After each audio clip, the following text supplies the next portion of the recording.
Olá pessoal, estamos começando mais um episódio do CCM Conecta, o teu podcast favorito.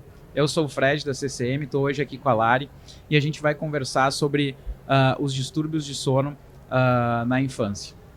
E para falar sobre esse assunto mais do que pertinente, a gente tem duas convidadas super especiais que estão aqui no Brain Congress com a gente em Florianópolis. Então, as duas especialistas de hoje são médicas do sono, então mais do que preparadas para falar sobre esse assunto. A Letícia Soster é neurologista e responsável pelo serviço de sono infantil pelo Hospital das Clínicas da USP. E a Sandra Doria Xavier é médica otorrino e professora e pesquisadora do Instituto do Sono de São Paulo. Muito obrigada pela presença de vocês e sejam bem-vindas. Obrigada. Para começar o nosso papo, eu queria fazer uma pergunta bem ampla, assim, na verdade. Por que algumas crianças têm tantas dificuldades com o sono e outras não? O que faz o sono ficar difícil para uma criança pequena? Bom, acho que, primeiro, obrigada pelo convite. Acho que trazer esse tema de sono é muito importante. Todo mundo dorme, então é um tema que é sensível a todos nós. E, começando a te responder, eu iria para um lado, abrindo bastante o leque. Acho que a primeira questão que a gente tem que pensar é que o sono não é uma atividade da noite somente. Ele é uma atividade das 24 horas. E como atividade das 24 horas, ele muito é consequência do que nós fazemos durante o dia. Então, eu vou dividir essa minha resposta em alguns fatores fisiológicos e alguns fatores comportamentais. Fisiologicamente falando, o sono é uma construção. Então, ele é uma construção do cansaço que você tem durante o dia, que é representado no cérebro por um peptídeo chamado adenosina.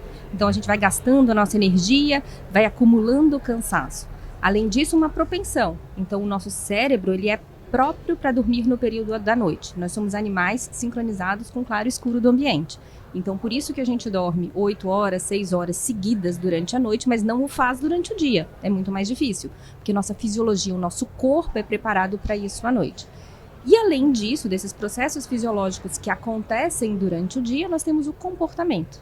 Então, o comportamento é como é que a gente lida com aquela sensação de sono. Sentir sono não é agradável. É agradável dormir, mas sentir sono não é bom, é desagradável, é aversivo. Como é que aquela criança é treinada? O que ela é treinada para fazer com aquela sensação desagradável? O que ela faz? Ela cede ou ela briga com aquilo ali? Como ela é treinada durante o dia? Aquelas pequenas frustrações do dia, aqueles marcos do desenvolvimento que precisam ser atingidos e alcançados, ela é estimulada a fazer ou um adulto pega na mão e faz por ela? Então, tudo isso vai levar à construção do momento do adormecer. E esse momento do adormecer vai ser dependente desses fatores fisiológicos e dos fatores comportamentais. Crianças que são treinadas a ter uma autonomia, e uma criança é capaz de dormir sozinha a partir do 7º mês de vida, ela já tem habilidade neurológica para tal. Na realidade, ela pode ser treinada desde sempre, se for o caso da família, da cultura, do ambiente, mas ela tem essa habilidade neurológica a partir do 7º mês de vida. Então, se a gente não treina, se a gente balança a criança, se a gente só dá mamadeira, se a gente coloca no carro, no carrinho, ou faz qualquer outro movimento que nós, adultos, façamos por essa criança para que ela durma, a gente não estimula essa habilidade de se autoninar, esse autocontrole emocional. E se a gente não estimula isso durante o dia, nas atividades diárias, imagina de noite, no escuro, sozinha, num ambiente, como é que eu vou cobrar isso dela? Então, muitas vezes, a gente subestima a criação durante o dia, sob o aspecto comportamental, e tenta dissociar isso do sono. A gente quer uma independência à noite para a criança que a gente não ensinou durante o dia. Então, isso é muito importante. Então, muito deriva daí.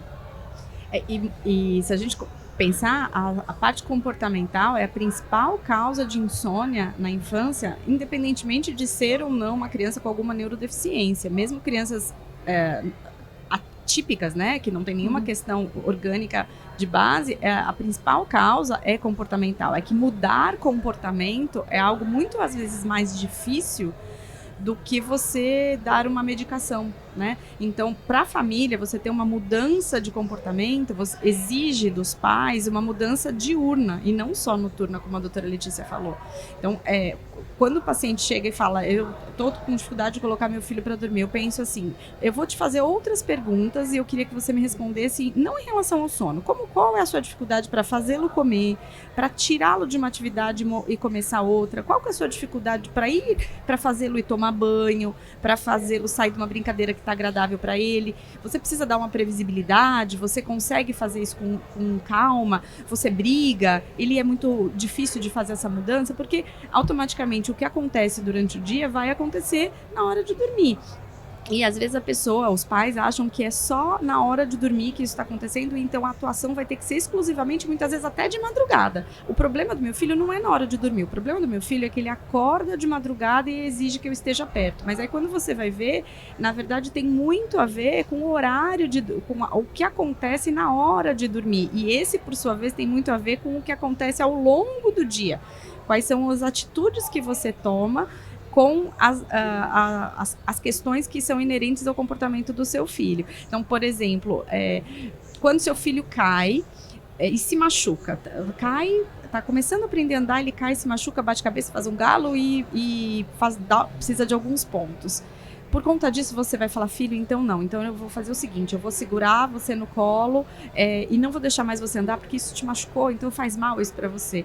E não, a gente não faz isso. A gente vai colocá-lo para andar mesmo com o risco de ter algumas quedas. Então, o adormecer, ele precisaria também ter essa ideia, né? Que você vai ensinar seu filho a dormir e vão ter percalços ali no meio do caminho que você tem que passar a segurança para ele de que é isso mesmo, de que é importante você dar autonomia para que isso seja feito de um modo autônomo ao longo da vida dele. Isso vai trazer autoconfiança para ele.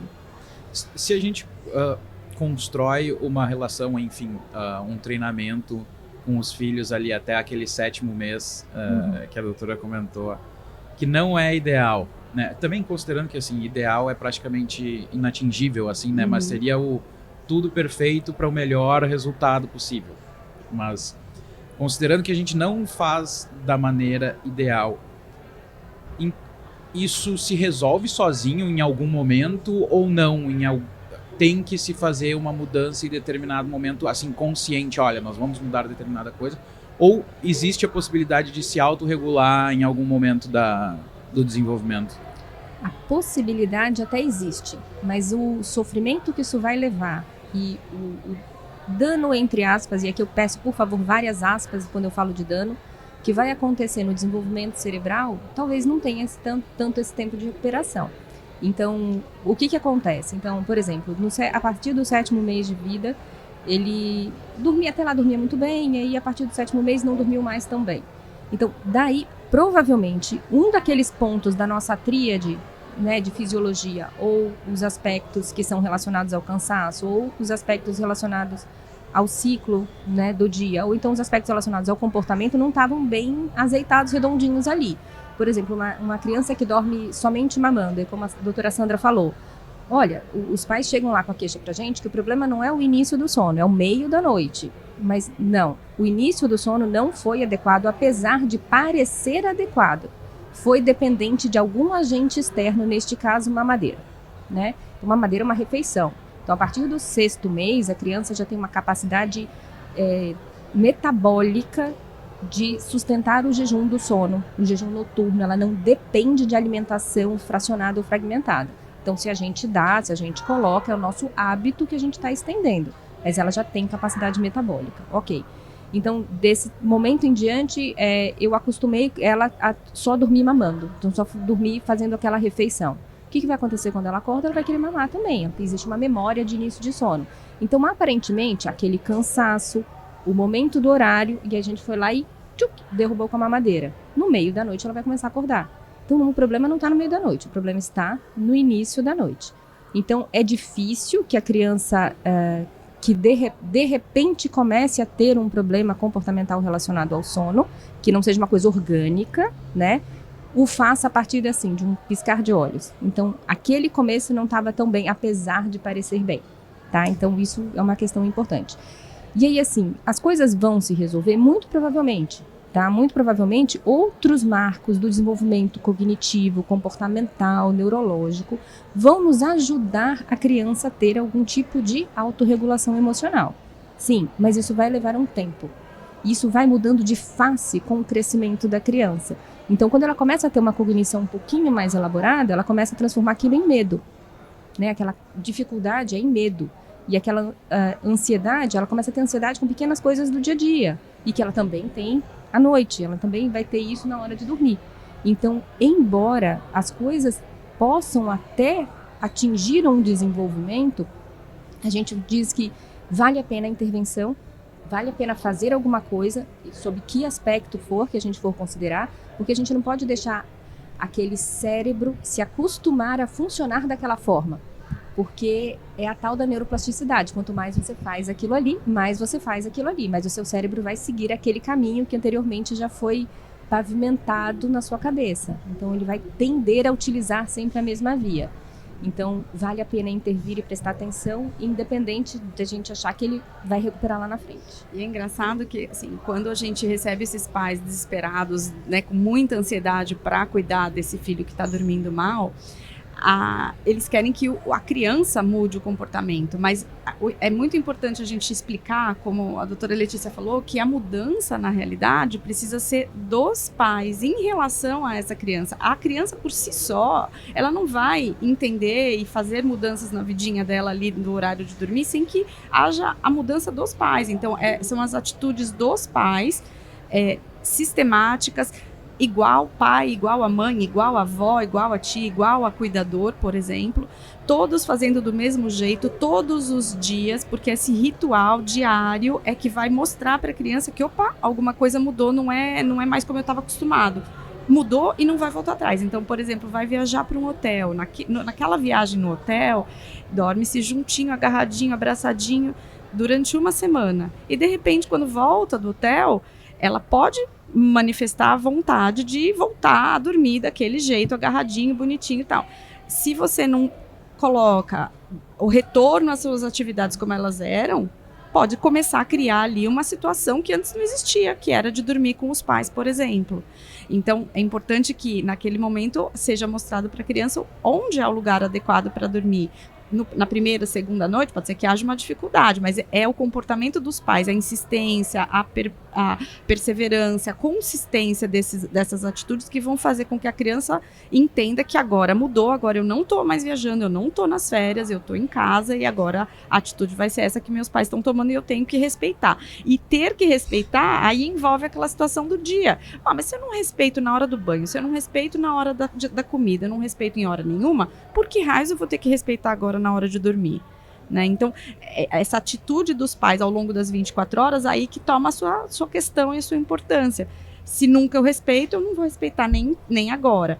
Como que eu vou passar a respeitar quando eu percebo que os meus pais estão com atitudes que são mais firmes, não é não gentis, você pode ser gentil e ser firme ao mesmo tempo. Não é você ser rude, nem você tomar atitudes violentas verbais. Não, você pode ser muito tranquilo, mas firme, dizendo o que você precisa desse filho. Uma coisa que eu digo que exatamente o que a doutora Sandra falou, é coerência. Se você cede uma vez, a criança vai achar que você vai ceder segunda, terceira e quarta. Então essa firmeza é a coerência. A gente tem que ter coerência no comportamento. E lembrar que não é a criança que queixa do sono, são os pais. E aí, nesse momento, a gente tem um pai com alguns desejos, uma mãe com alguns desejos, uma avó com alguns desejos, um cuidador com alguns desejos. Então, nós temos um sistema aqui, um ecossistema mais complexo. Não é como, por exemplo, a insônia do adulto. O adulto traz o problema pra gente porque ele está se incomodando e ele já tomou um primeiro passo num caminho de fazer diferente. A criança, não. E junto com a criança vem todas as crenças dos pais juntos, né? E Letícia, quanto comum chegar pais para nós e falar assim, não, mas com a babá ele dorme muito bem. Quando é Muito. a babá que tá aqui, ou quando é minha mãe, nossa, eu não tenho problema algum. Ele dorme imediatamente, totalmente diferente quando sou eu que o coloco para dormir. Isso mostra que é claramente uma questão comportamental, porque a criança sabe com quem ela pode ir mais longe. E quanto mais você cede, mais a criança percebe, então se ela cede 1, 2, 3 vezes, eu vou então ela vai escalonando, ela vai chegando no momento que ela fala, bom, eu vou insistir até o último minuto, porque eu sei que no final a minha mãe vai ceder. E tem uma coisa que eu acho muito engraçada, porque vocês estão trazendo toda essa questão como a importância do ensinar a dormir, né?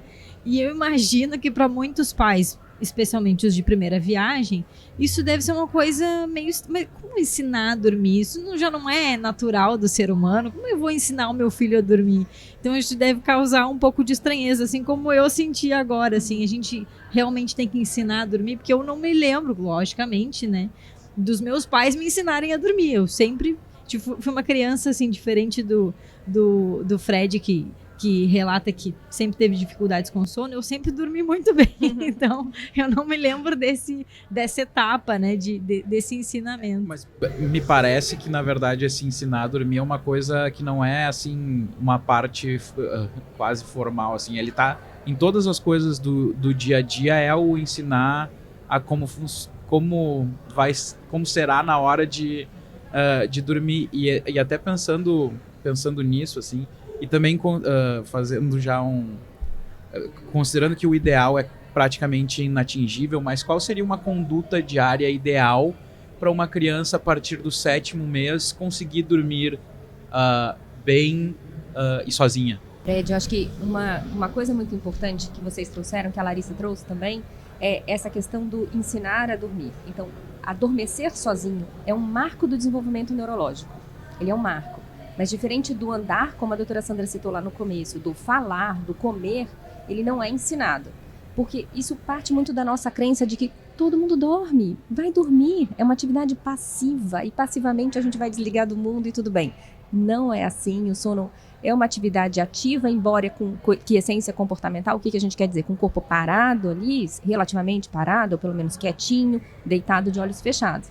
Então isso traz pra gente, isso reforça a nossa crença de que é um desligar, mas não é um desligar. E a atividade do processo de adormecer fica esquecido nesse caminho. E muitas vezes, eu acho que até isso é uma percepção pessoal, tem uma questão geracional que vem acontecendo, além de todas as outras questões de uso de telas, de mobilidade urbana, cidades, etc. Além de tudo isso, que interfere na fisiologia muito e causa privação de sono, mas tem umas questões geracionais de que gerações passadas, talvez as que antecederam a gente, não prestavam atenção neste aspecto que faz parte da saúde mental, desenvolvimento da saúde mental da criança. A preocupação era muito grande em nutrir, em criar no sentido de colocar na escola, de ter notas, de ser bem-sucedido na vida. Então, as gerações mais recentes de pais, inclusive, que começaram a prestar atenção nisso e começaram a ser um pouco mais permissivos, inclusive, com seus filhos. E aí, nessa permissividade, talvez tenha perdido essa, não diria um rigor, mas eu diria coerência de comportamento. Um comportamento coerente. Olha, eu quero sim o meu filho bem criado, mas eu tenho que colocar uns limites. Mas para eu botar limite nele, eu tenho que botar no meu comportamento. Eu tenho que ser coerente com o meu comportamento. Então, o que a gente quer dizer aqui é que não é para ser espartano, não é para ser extremamente, olha, não pode nunca. Não, abra um dia de exceção. Por exemplo, um filho em idade escolar, ele entende que tem um dia de exceção. Olha, toda sexta-feira você pode dormir com a mamãe e com o papai, mas é na sexta-feira. A gente não vai ter essa briga, esse embate todo momento, todos os dias da semana e ok. Então, assim, o que vai fazer? Olha, ele tem um dia para isso, todos os outros dias vai ser espartano. Naquele dia ele pode dormir com papai e mamãe, pode dormir mais tarde, pode assistir filme, pode fazer o que quiser, mas você tem um dia de exceção. Então, isso precisa ser criado desde pequenininho. Essa estimulação da autonomia, essa estimulação do, olha, você pode fazer isso sozinho, vai lá e tente. A gente não usa a nossa ansiedade adulta para atropelar a criança e dificultar o desenvolvimento dela. Então, isso já ajuda para que a partir daquele momento em que ela tem que ter a habilidade de se autocontrolar emocionalmente na hora de dormir, ela consiga fazê-lo sozinho. Então, não é uma construção apenas de técnicas da noite. E aí que muitas vezes as abordagens acabam pecando, porque ficam olhando só o período da noite. Exato. Não olham as 24 horas, né, Sandra? Exato. Eu tô dando risada aqui junto com a Letícia porque eu tive 2 filhos que os 2 me desafiaram para dormir. E aí, com o meu mais novo, eu fazia exatamente isso que a doutora Letícia falou. Eu tinha um dia na semana que tudo podia. podia ir para minha cama, podia dormir abraçadinho, podia dormir mais tarde, podia acordar mais tarde, mas os outros dias eu tinha essa religiosidade, entre aspas, de fazê-lo, filho, hoje não é sexta-feira, vamos seguir a rotina que é necessária. E uma coisa que eu queria complementar o que você estava falando, que eu acho que é super válido, é o quanto que também as pessoas com as mídias sociais, com as questões que ficam muito buscando o que o outro está fazendo, elas não se comparam, né? Então, a comparação entre o meu filho com o filho do vizinho, com o filho do outro lado da rua, e nem sempre as crianças elas agem igual, elas têm o mesmo comportamento. Tem crianças mais desafiadoras, tem crianças menos, tem crianças mais questionadoras e outras menos. Então, você vai precisar entender na sua dinâmica o que mais vai funcionar para a sua casa. Então, talvez para o filho do vizinho, fazer tal atitude vai funcionar. Ou nem precisou fazer e ele já está dormindo melhor. Na sua casa, enquanto você não colocar mais claramente, com todos os pingos nos is, qual é a estratégia que você está usando todo dia, essa sistematização não for muito clara para o teu filho, não vai dar certo. Então é importante você individualizar e parar de comparar com outros, né? Olhar para seu filho com as peculiaridades dele, o que você consegue, o que funciona mais em termos comportamentais. É você dar um estímulo de, filho, vamos fazer o seguinte, vamos dormir essa noite, como a mamãe já falou, que é importante, o escuro, no horário que a mamãe falou, vamos aproveitar, se você fizer isso, a gente consegue muito legal amanhã ir num parque. Se você acordar tarde amanhã, a gente não vai conseguir aproveitar o dia, você vai estar cansado, a mamãe vai ficar chateada. Então depende de qual a estratégia que você vê que funciona mais para o teu filho. Deixa eu pegar um gancho assim, agora que você falou de redes sociais e tudo mais, a gente tem falado muito de criança e adolescente. Quando a gente fala de criança e adolescente, a gente fala quase sempre do impacto da tecnologia nessas novas gerações. O que vocês, dentro da prática de vocês, percebem que pode ter piorado ou melhorado toda essa relação e cada vez mais cedo das crianças com os smartphones, com computadores e toda essa tecnologia que está disponível aí? Olha, tanto na infância, na primeira infância, infelizmente as crianças estão expostas à tela muito cedo. Não é recomendação nem nossa na Sociedade de Neurologia, nem na Sociedade de Pediatria, exposição tão precoce a telas. Não é recomendado. Existem países, inclusive, que estão tirando atividades escolares até das crianças mais velhas um pouco das telas para não estimular mais horário de tela. Horário de tela é o seguinte, lembra lá no começo que a gente falou da questão da fisiologia, do porquê que eu não durmo 8 horas seguidas durante o dia, mas faço à noite? Tudo isso é regulado em termos de metabolismo do ser humano por um hormônio chamado melatonina. Esse hormônio chamado melatonina não me faz dormir. Ele não faz a gente dormir, ele não dá sono. Não é isso, ele não é um hormônio para dormir. Ele prepara o nosso corpo para um metabolismo que vai acontecer à noite e, consequentemente, no sono. Só que esse metabolismo é um metabolismo que regula vias cardiovasculares, vias de atenção, inclusive vias de controle ventilatório, hormônios, os hormônios que a gente vai liberar. Só que este hormônio, diferente de todos os hormônios do nosso corpo, que quando um está liberado, o outro se abaixa, a gente chama isso de feedback. Então, se eu tenho um hormônio liberado, ele vai bloquear o outro e aí vai estimular aquele outro, então fica nisso que a gente chama de uma alça. A melatonina é o único que não tem essa alça. O único hormônio do corpo humano que não tem essa alça, que a gente chama alça de feedback.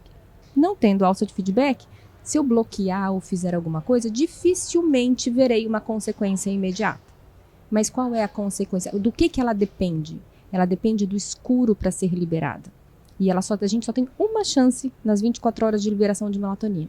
Se a gente bloquear aquela uma chance ou interromper aquela liberação, a gente não tem mais a melatonina. O que significa? Você dorme? Dorme. Mas você não dorme com o metabolismo pronto, com o metabolismo melhor. E o que acontece com as telas? Vai bloquear a liberação desse nosso hormônio. Então, se eu estou assistindo tela e acontece, eu vou dizer, mais de 98% dos meus pacientes de insônia no consultório. Não, doutor, eu chego em casa, a gente janta, come todo mundo junto, tá tudo certo. Aí eu ligo a televisão para eles relaxarem.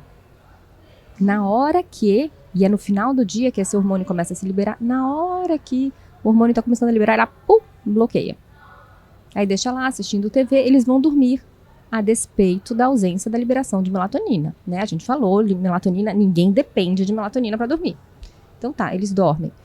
Aí a melatonina tá no escuro, tá fechado, vai começar a ser liberada lá depois que eles começaram a dormir. Então vai começar a subir. Ele acorda durante a noite, tem uma luzinha e uma luz bem pequenininha capaz de bloquear a melatonina, bloqueia. E aí ele passa o resto da noite sem a melatonina dele. A curto prazo, nem a longo prazo, a gente tem certeza do que pode acontecer. Mas que alterações metabólicas acontecem, de fato acontecem, de variação da frequência cardíaca, de como funciona nosso coração, nossa tensão e etc. Então esse é o primeiro impacto da tela. Tá? Então é com relação à fisiologia do sono. Então a gente vai ter um sono fisiologicamente menos saudável. O segundo é o conteúdo.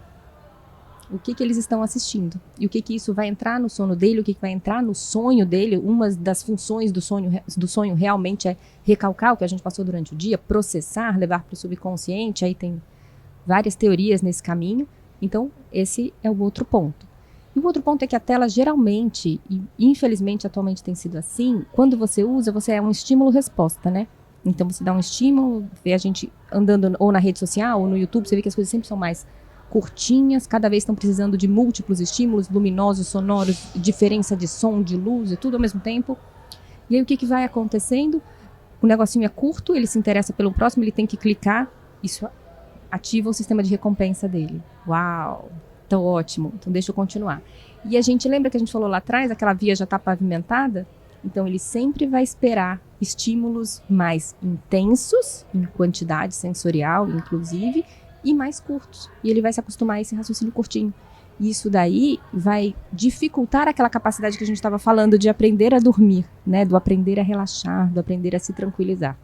Então, acho que esses são os 3 aspectos que eu penso. Sandra, mais algum? Esse costume de estar cada vez mais tendo as coisas muito mais rapidamente afeta todo um resto, né? Todo o aprendizado durante o dia, as coisas que são mais lentas mesmo, de ir num parque, olhar a paisagem, ver como aquilo tá bonito, mas é tudo lento para quem está acostumado naquilo tão rápido, né?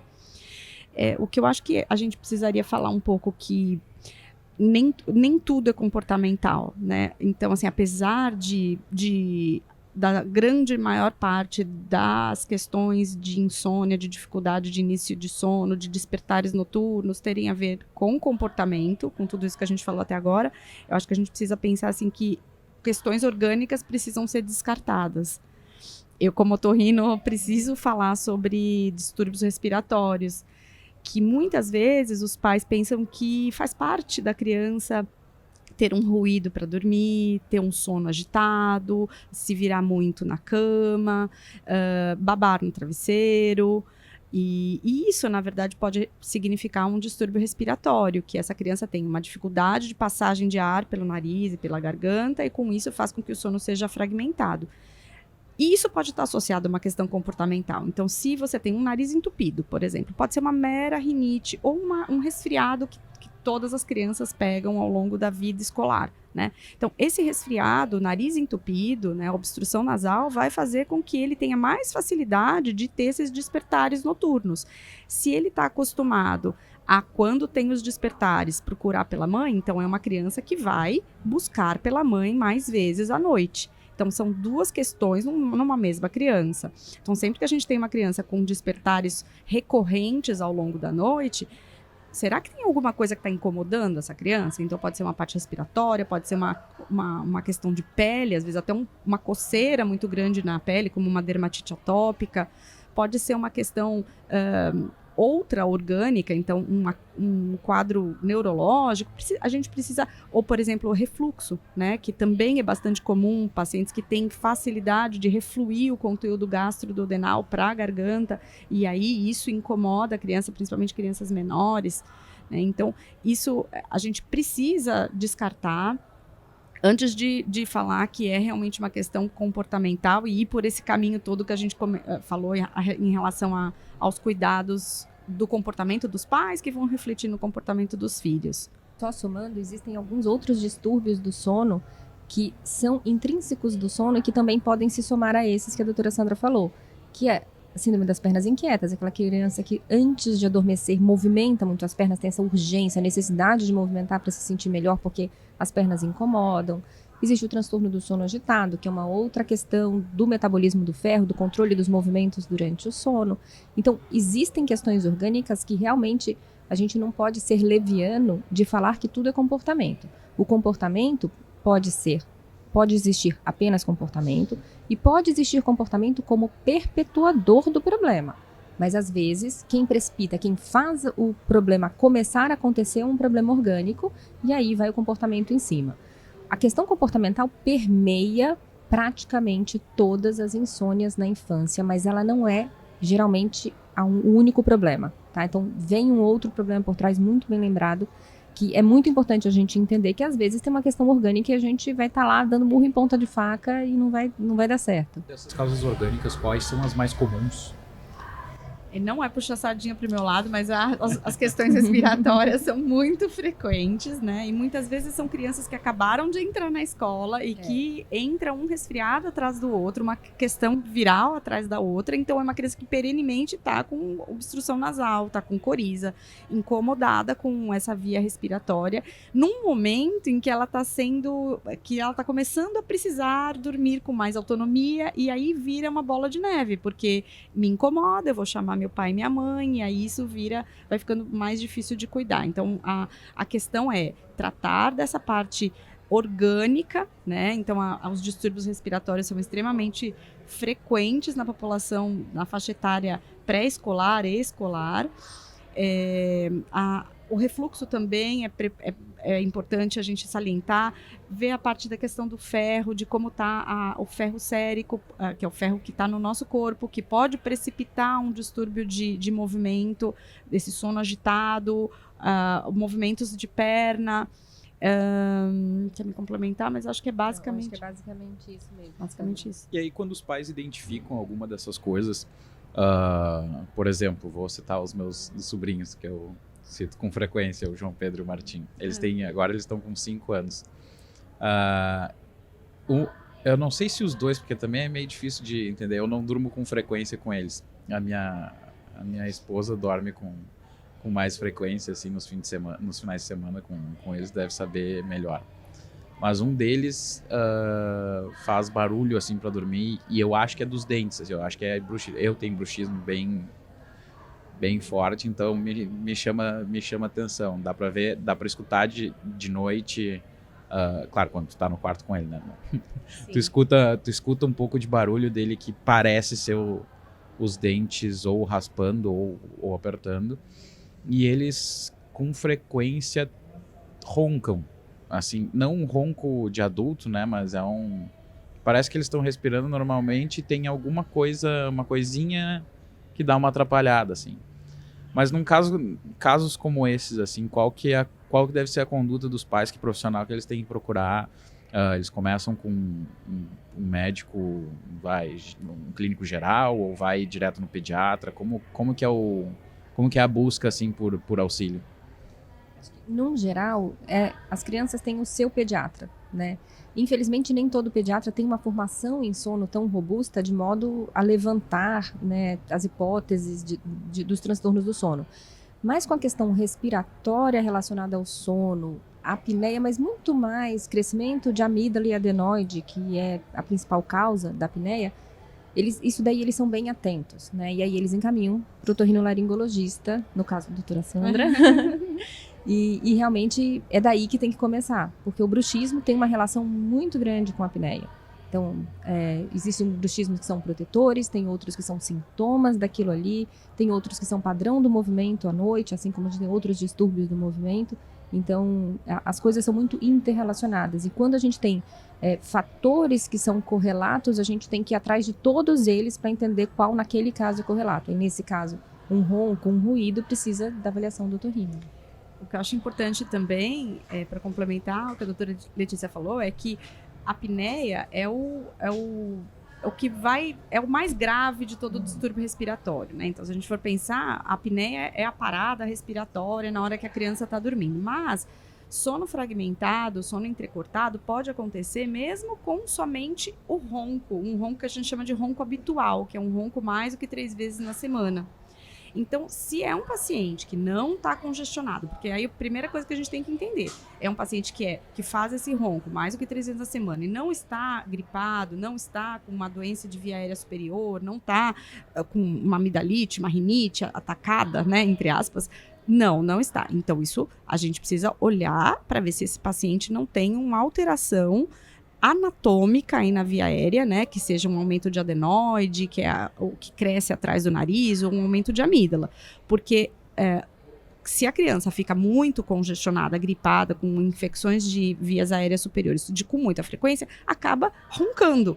Então, no caso que você citou, né, nos seus sobrinhos, primeiro a gente precisa entender, são crianças que estão infectando com muita frequência, porque acabaram de entrar na escola, porque por mudanças climáticas, enfim, então aí vamos tentar cuidar disso antes de qualquer coisa.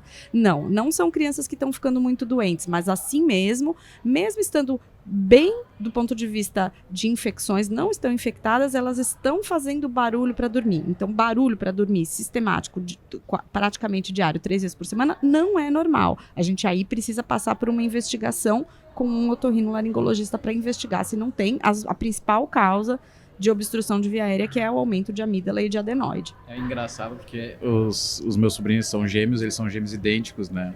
E ao mesmo tempo eles são tão diferentes, assim. E o João Pedro, ele puxou o meu azar, assim. Coitado do guri, tá sempre doente. Sempre, ele pega todos os resfriados. Ele tinha que fazer uma cirurgia. Ele realmente puxou o meu lado, assim, da genética, porque ele tem um monte de probleminha de saúde, as coisas acontecem com ele, e o outro fica bem menos doente, tem bem menos dificuldade dessas, mas o João Pedro tinha que fazer uma cirurgia de estrabismo, que ele era meio vesgo, assim, agora não sei se era do direito ou do esquerdo, só que para fazer a cirurgia em criança pequena, ele não pode estar com as vias aéreas obstruídas, né? Demorou 1 ano para ele fazer a cirurgia. Porque tá sempre com alguma coisa. Sempre, coitado. Mas aí talvez valha uma investigação mais a fundo, porque pode ser uma questão imunológica? Sim, pode. Mas será que ele não tem algo anatômico aí na via aérea superior dele que predisponha ele a se infectar mais do que o irmão? Sendo que eles são expostos ao mesmo meio ambiente, à mesma alimentação, provavelmente à mesma escola, às mesmas condições diárias, né? Então, acho que vale uma investigação mais a fundo nessas crianças que infectam, né, com muita rotina e aparentemente não tem uma justificativa para isso. Não foi o ano de entrada na escola, por exemplo. O pai deles, o Pedro, ele tem um incômodo frequente e tinha sinusite com muita frequência e é daquelas que era difícil, assim, doía muito e etc. E daí ele teve que fazer uma cirurgia agora há pouco tempo, foi bem difícil, inclusive ele ficou, depois de fazer a cirurgia, teve uma infecção do que sobrou ali foi difícil, então acho que ele, na real, ele puxou o pai dele, não o tio. Não é a tua genética. Foi eximido. Nossa, mas...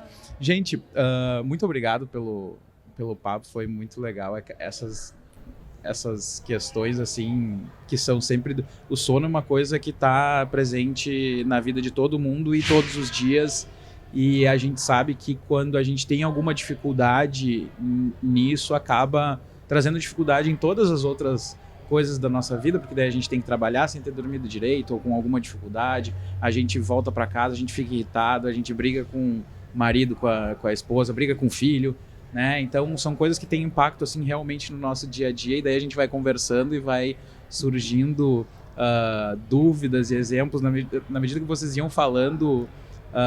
Eu ia pensando em tanta coisa para falar, mas como a gente tem o tempo reduzido, a gente não consegue falar todas as coisas que vem na nossa cabeça, mas foi ótimo, acho que vai ser muito útil para as pessoas que estão em casa, para poderem saber, assim, identificar o que pode estar atrapalhando, caso esteja atrapalhando, né? E poderem saber o que fazer. Acho que esse é o objetivo aqui do nosso podcast. Excelente. Doutora, se vocês quiserem, agora a gente abre os microfones para vocês mais uma vez, se vocês quiserem deixar aqui contato de rede social, enfim, onde as pessoas podem encontrar vocês, por favor, fiquem muito à vontade. Acho que vou deixar o Instagram, que no Instagram tem o link para todos os contatos, doutora DRA Sandra Doria Sono. O meu é @DRA Letícia Soster. Mas eu já digo que eu posto quase nada, que eu sou o Insta de instantâneo. Então, o Insta de instantâneo do Instagram, o meu é nada instantâneo. Alguns meses depois, eventualmente, eu vou postar alguma coisa, mas tá lá. Maravilha! E falando do Instagram, então, quem ainda não segue a CCM pode seguir lá no Instagram, @ccmgroupbr, e também MyBrainTV, para conhecer tudo que a gente tem na nossa plataforma de conteúdo em neurociências. Os episódios do CCM Conecta vocês acompanham pelo Spotify, Google Podcast, Apple Podcast e também pelo canal da CCM no YouTube. A gente fica por aqui, até a próxima! Abraço, tchau, tchau. Obrigada. Obrigada, gente.